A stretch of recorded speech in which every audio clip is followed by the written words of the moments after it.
और Pakistan stock exchange में 85 points का इजाफा हुआ है। 100 इंडेक्स 45,095 पॉइंट्स पर बंद हुआ।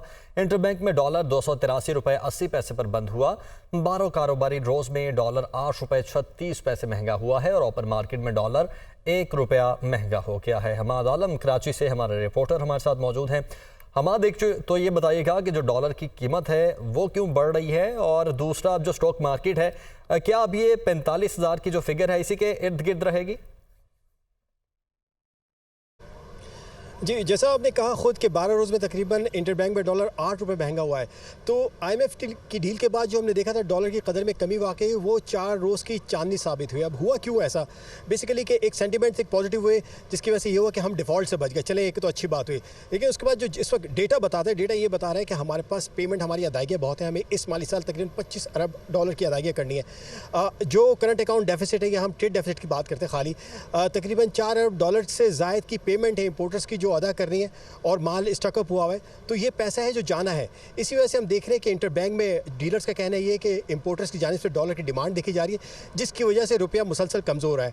अब बात करते हैं स्टॉक मार्केट की। देखिए, IMF के पास हम जो गए तो दूसरा ये कहना होगा कि IMF ने ये कहा था कि इन्हीं पत्थरों पर चलकर अगर आ सको तो आओ। तो पत्थर क्या है? बेसिकली वो ये है कि भाई आपको बिजली और गैस के रेट बढ़ाने पड़ेंगे। आप ये नहीं कर सकते कि सस्ती बिजली दे के और इसका सर्कुलर डेट एक गैस सेक्टर में क्रिएट करें। आप ये नहीं कर सकते कि सस्ती बिजली दे के एक सर्कुलर डेट एनर्जी सेक्टर में क्रिएट करें। आप ये नहीं कर सकते कि आप डीजल सस्ता दे के जो रिफाइनरीज हैं उनकी लिक्विडिटी पोजीशन को ख़राब करें। तो बड़े टफ डिसीजन है ये। और इसके साथ साथ आगे हम ये देखते हैं कि IMF ने क्लियर अल्फाज में ये कहा है कि आपको जो शरह सूद है उसको पॉजिटिव टेरिटरी में लाना होगा। मतलब आपको शरह सूद, महंगाई इस वक्त तकरीबन हमारी 29 या 30% है और शरह सूद 22% है। तो ये इस वक्त नेगेटिव इंटरेस्ट रेट जो नेगेटिव टेरिटरी में है।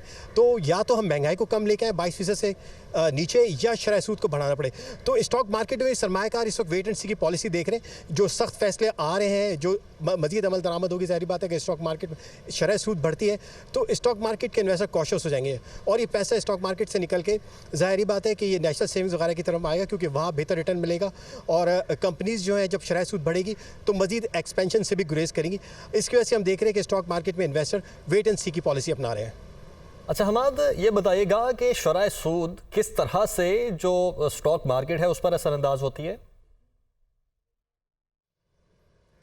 देखिए, शरह सूद सिंपली ये है कि जब इसका मकसद ये होता है कि मईशत में महंगाई या ज़र के फैलाव को रोकना। जब ज़र का फैलाव बढ़ता है तो मुल्क में महंगाई बढ़ती है। अब IMF का ये है कि एक जो फार्मूला है वो ये कहता है कि अगर आपको इन्फ्लेशन को कंट्रोल करना है या आपको अपना करंट अकाउंट डेफिसिट को कंट्रोल करना है तो आप शरह सूद बढ़ाएं, ताकि मईशत में ज़र का फैलाव कम होगा, लोगों के पास पैसा कम होगा तो डिमांड कम होगी। डिमांड कम होगी तो ज़ाहिर बात है कि आपके जो इम्बैलेंसेज हैं वो कवर होंगे। अब शरह सूद ये तो स्टॉक मार्केट में ऐसे इम्प्लेट करती है कि जैसे एक कंपनी है, उसने अगर 11 या 22% पे शरह सूद कर्जा लिया है, अगर वो कर्जा मजीद बढ़ जाएगा तो क्या वो कर्जा लेगी मजीद, या उसके लिए अदायगी करना और मुश्किल हो जाएगा? 23% पे मजीद कर्जा और लेना मुश्किल हो जाएगा, 24% मजीद हो जाएगा। तो इससे भी होता है कि कंपनीज पर नेगेटिव इफेक्ट पड़ता है, वो एक्सपेंशन नहीं करती।